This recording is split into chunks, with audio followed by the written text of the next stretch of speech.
Okay, this is going to be a video showing you how to do the problems on your CBA 1 review. Number 1 says a boat off the coast of Florida is traveling 30 kilometers per hour forward. A passenger on the boat walks to the back of the boat at 5 kilometers per hour. Which of the following is the person's speed relative to the water? So the first thing that you want to do here is draw the vectors, preferably to scale. So if the person is, or if the boat is moving at 30 kilometers per hour forward, I'm going to say that 1 centimeter is equal to 5 kilometers per hour. So if I do 6 centimeters here, that will give me 30. So that vector there represents the movement of the boat being 30 kilometers per hour forward. Now what I want to do is draw a vector that represents the velocity of the passenger walking towards the back of the boat. So he or she is only walking 5 kilometers per hour towards the back of the boat. So I'm only going to do 1 centimeter, and that represents the velocity of the person walking towards the back of the boat. If I then add these two vectors together, it will give me the speed of the person relative to the water. Notice here that this one points in the opposite direction, so when I add them together, I have to make one of them negative. Or I have to make this one negative. So I'm going to say 30 minus 5, and that's going to give me 25 kilometers per hour. And if we were to put a direction on this, it's just asking for speed, but if we were to put a direction on this, then we would say that it is east or forward. If we do the same thing on number 2, we might have to come over into this space so that we can actually draw them. But it says a train travels north at a speed of 50 meters per second. A passenger walks towards the front of the train at 2 meters per second. So if we come over here to this edge, and it's 50 meters per second, so let's use half a centimeter equal to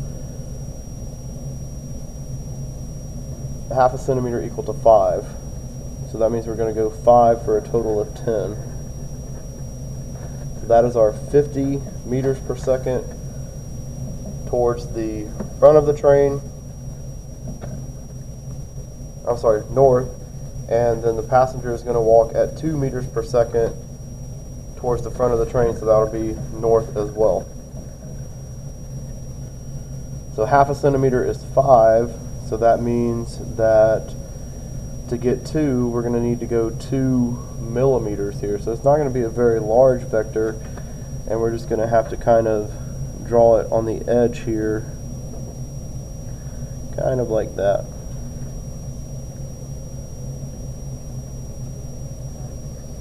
So we have 50 here, and then we have 2 here, and they're both pointing in the same direction. So when we add those together, we're going to say 50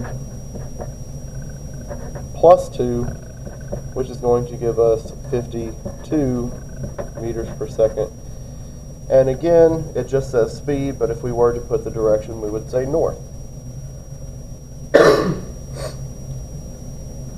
Number 3. Which of the following graphs shows an object moving at constant velocity? Constant velocity means that the position is changing by the same amount each time. So if we were to kind of block this out here, we could figure out that the position of this object is changing the same amount each time. Or we also say that this graph here has a constant slope. A constant slope here of position versus time means that this object is moving with constant velocity. So we would circle or put a square around this one. This one here is a misconception. You might think that it's this one, but it's not because the position of this object is not changing. Therefore, this is indicating that the object is not moving. This would be positive direction slowing down, and this would be positive direction speeding up.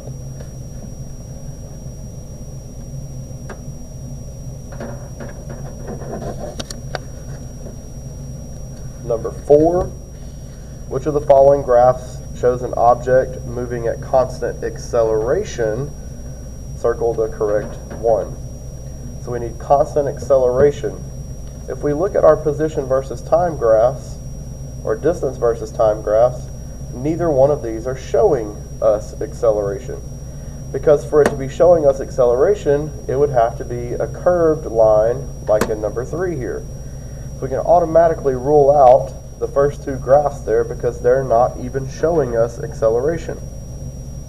We can also rule out the last graph here because it is indicating that the velocity starts at a certain value and it does not change throughout the entire time that the object is moving. If the velocity does not change, then that is no acceleration. So the only one that you can pick for constant acceleration is this one. And we know that because the slope of a velocity versus time graph is acceleration, and the slope is constant. So the slope is the acceleration, and it does not change, and that gives us constant acceleration. Number 5, in the graph to the right, what happened to the object's motion between 4 and 6 seconds? So if we look at the graph here, from 4 to 6 seconds, again, this is velocity versus time, velocity versus time. From 4 to 6 seconds, the velocity does not change. Does not change here from 4 to 6 seconds. So A, did not move, is out. B, traveled at a constant speed. Yeah, that's a possibility. C, increased velocity. That's out. Traveled at constant acceleration. Well, there was no acceleration, right? For there to be acceleration, it has to be a slanted portion of the graph. So the only one that we can pick is answer choice B. Number 6, what is the meaning of slope on a velocity time graph? We just talked about that. The slope of a velocity versus time graph is the acceleration. The slope of position versus time, or distance versus time, is velocity or speed. Number 7, the graph to the right shows the velocity of an object during 55 minutes of its journey. What is the acceleration in meters per minute squared during the first 10 minutes of its travel? Show the formula and work in the space below. So just in the first 10 minutes, we're looking at this portion here, and it wants to know the acceleration. So what we can do is we can just find the slope of this line here, and that will give us the first 10 minutes. So this initial velocity here is 0, the final velocity is 60, the initial time is 0, and the final time is 10. So if we find our slope, which is equal to the acceleration, that's going to be 60 minus 0 divided by 10 minus 0. That gives us 60 over 10, or 6, and then we have to put our units in, meters per minute squared.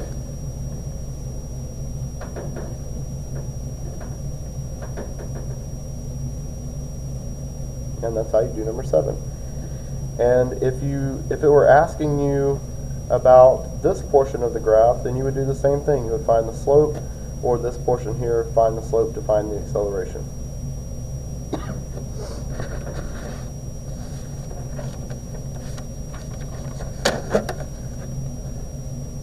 Number 8, you have your ticker tape over here, and it says, to the right are the particle dot diagrams for 3 runners in motion.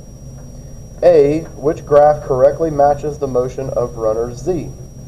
So if we go to runner Z here, and if you go in, like I told you, and draw the arrows in between, you should be able to notice that the size of the arrows there is decreasing. Well, if those arrows mean velocity, so if the size of the velocity vector is decreasing, that means that this guy, this runner, this person is slowing down. The size of the velocity vector is decreasing. That means he's slowing down. So if we go over to our graphs here that we're given, the slope here is increasing, so that's out. The slope here is constant, it stays the same throughout. The person here is not even in motion, so that just leaves us with this graph here, and you'll notice that the slope starts steep, and then as it goes, it starts to flatten out, until it's almost flat at this point, meaning that the person is slowing down. So answer choice C there for number 8A. Now 8B, you should cross out or just write in answer choice E as neither, and that's the correct answer, because neither one of those graphs show the velocity of a person that is falling and speeding up as they fall. For the graph to look like, or what the graph would look like in that situation, is it would start out at some height up here, and then it would go down like that. But none of that, this is not shown in any of these diagrams here, so it's neither.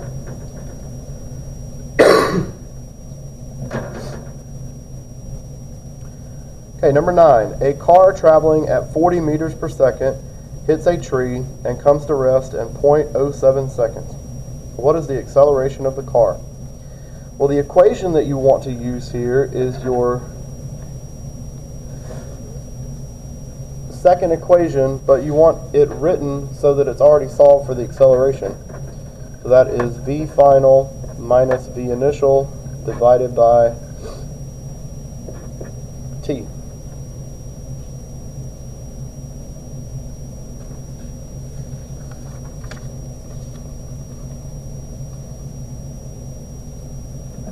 So your final velocity there is 0 because it comes to rest.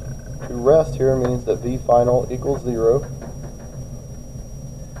So 0 meters per second minus your initial velocity. It was traveling at 40, so your initial velocity is 40.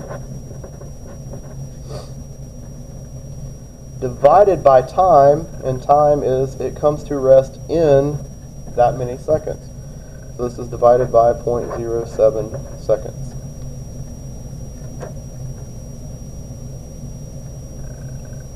And that gives you negative 40 meters per second divided by 0.07 seconds. And that comes out to negative 571 meters per second squared.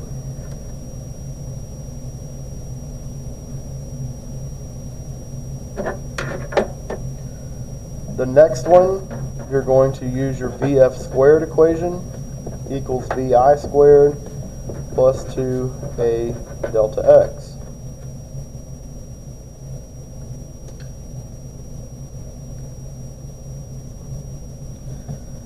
An airplane lands with a speed of 200 kilometers per hour, so that's telling you that VI is 200 kilometers per hour. Comes to a rest, that's telling you that V final is equal to 0 in 0.850 kilometers. So that's telling you delta X here. Assuming the jet slows with a constant acceleration, find the magnitude or find the size of the acceleration. So our final velocity is 0, so this is going to be 0 kilometers per hour squared is equal to our initial velocity squared, so this is 200 kilometers per hour squared, plus 2 times A is what we're solving for, times delta x, which is 0.850 kilometers.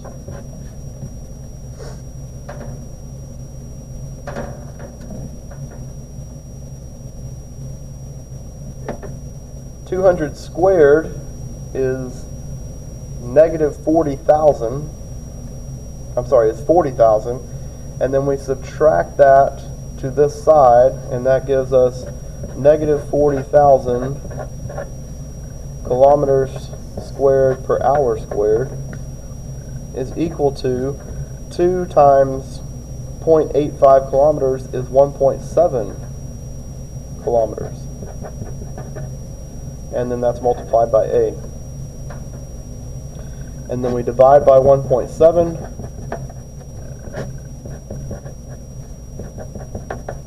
That gives us our acceleration equal to negative 23,529 kilometers per hour squared.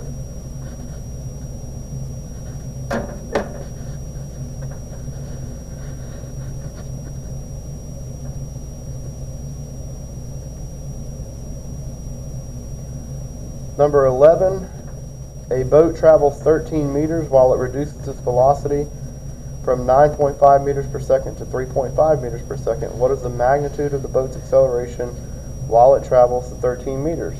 So again, you're going to be using your VF squared equals VI squared plus 2A delta X equation.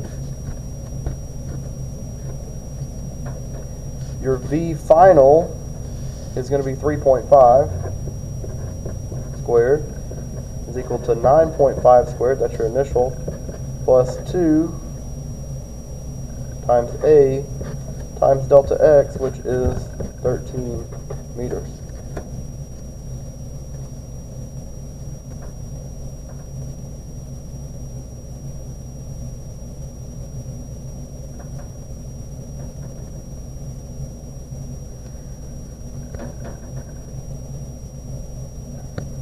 So the 3.5 squared is 12.25 equals 9.5 squared is 90.25 plus 2 times 13 is 26 times A. So then we subtract here 90.25 from both sides, and that gives us negative 78 is equal to 26 times A. We divide by 26 on both sides, and that gives us A equal to negative 3.0 meters per second squared.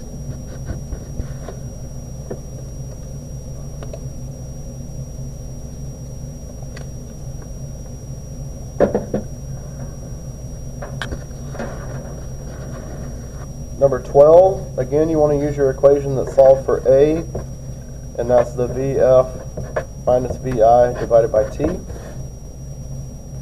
And it's just an act of plugging it in here. So it's going from this to that. So our final velocity is going to be here. So our final velocity is 43.5 minus 20.5 divided by 3.3 seconds. So that gives you 23 divided by 3.3, and that comes out to 6.96 meters per second squared.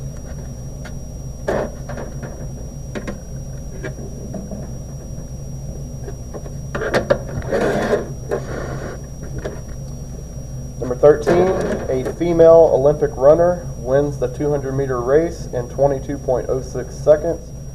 What was her average velocity for that race? So our average velocity is going to be our displacement over time. So an Olympic track is 400 meters one time. So if you go half that distance, that's 200.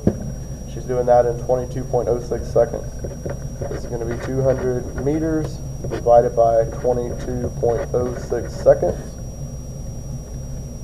And that gives you your average velocity as 9.1 meters per second.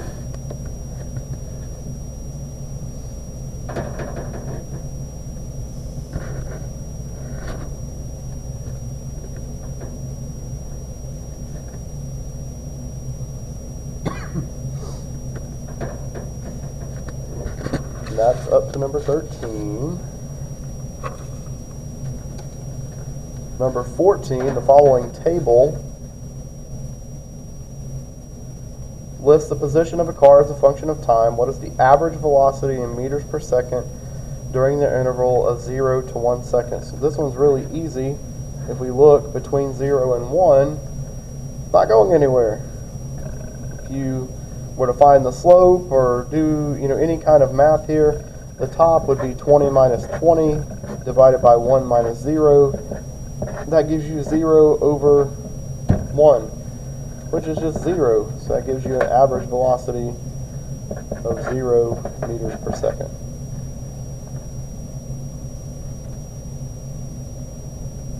Number 15, a boy throws a ball horizontally to his friend 12 meters away. If the ball is traveling at 25 meters per second, neglecting air friction, how long does it take for the ball to reach his friend? So for this one, you kind of have to rearrange your distance equals velocity times time. So we have delta x equals average velocity times time, that equation. And we want to rearrange that so that it is solved for time. And if we do that, that means that time is equal to delta x over your average velocity. So if you plug that in, your delta x is going to be the 12 meters, and your average velocity, we're just going to assume that that's average velocity there, is going to be 25 meters per second. And that comes out to 0.48 seconds. 0.48 seconds. If the ball in question number 17 travels at 30 meters per second instead, how long does it take to reach his friend? So again, we can just pull this equation down. T is equal to delta x over your average velocity. But now we're going to say 12 meters divided by 30 meters per second. And that changes the time slightly to 0.40 seconds. So it gets there a little bit quicker.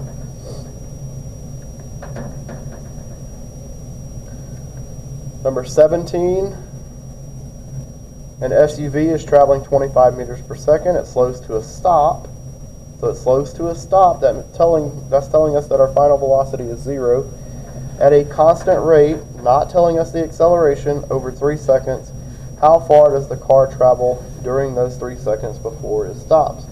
So this is a situation where you would use the first equation, the delta x is equal to the average velocity, vi plus vf times t. So if you plug this in, you would get 1/2. His initial velocity is 25. His final velocity is 0. So this is going to be 25 plus 0, and then times the 3 seconds there. So 25 plus 0 is 25, times 3 is 75, and 75 times 1/2 is 37.5. So 37.5 meters.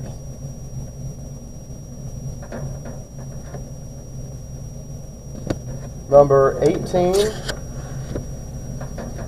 an object traveling through space with a constant velocity of 25 meters per second suddenly begins to accelerate at a rate of 2 meters per second squared.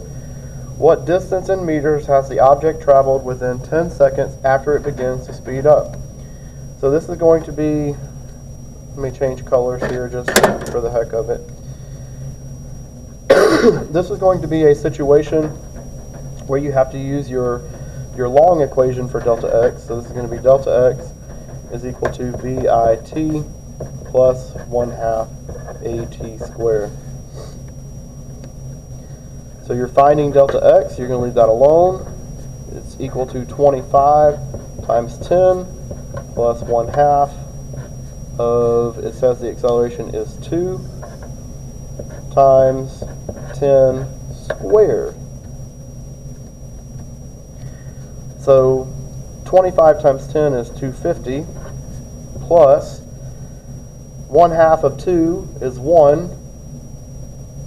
So 1 times 10 squared, that's 10 squared is 100. So this is just 100 here. So that gives you a total, if you add those together, of 350 meters. So that's how far it travels in 10 seconds as it's speeding up.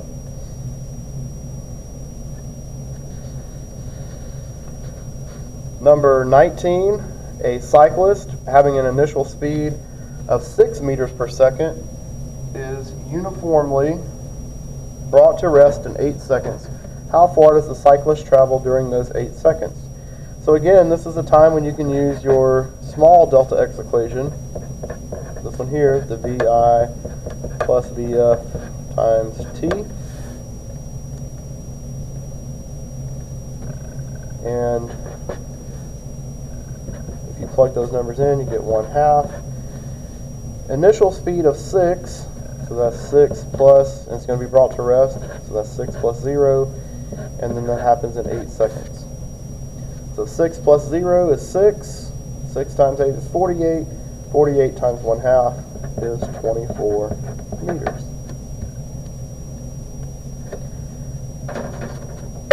Number 20, again, you're going to have to use your big equation here. So this is going to be your delta x equals VIT plus 1/2 AT squared equation here. And what you're going to have to do, it wants to know how far the object is moving while it's accelerating. So you're going to be solving for delta x equals initial velocity 3.5, and it's going to move for 1.5 seconds, so that's going to be our time, plus 1/2. Now I told you to change this value here to south, so you should have changed this value to south. And what that means is when we plug in our acceleration, it needs to be negative because the object is moving north and the acceleration is in the opposite direction, which is south. That's 2.8, and then the time again, but this time it's squared, like so.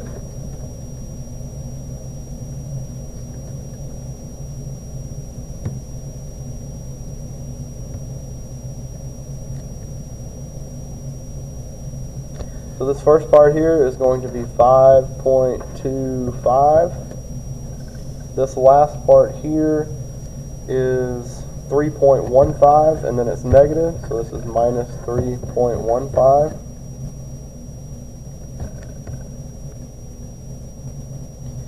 And then 5.25 minus 3.15 is just simply 2.1.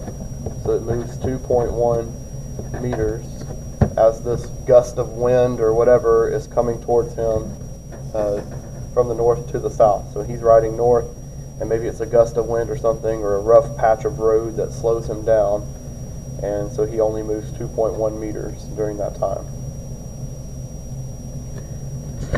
And then number 21, if we refer back to the video that you saw at the beginning of the year with the bowling ball and the feathers, this is just saying if a tennis ball is dropped at the same height and at the same time that a golf ball was thrown out horizontally, what this looks like if we draw pictures is, let's say that this is our tennis ball and we're going to drop it straight down, and then we have a golf ball here and we're going to shoot that one out horizontally. But what's going to happen is gravity is going to pull it down towards the ground like that, and you notice here that it's falling the same vertical distance. It's falling the same vertical distance, and that's what influences how much time this is in the air. So whether it's shot out horizontally or it's dropped and it's let to fall straight down, both of these objects will actually hit the ground at the same time. So answer choice D.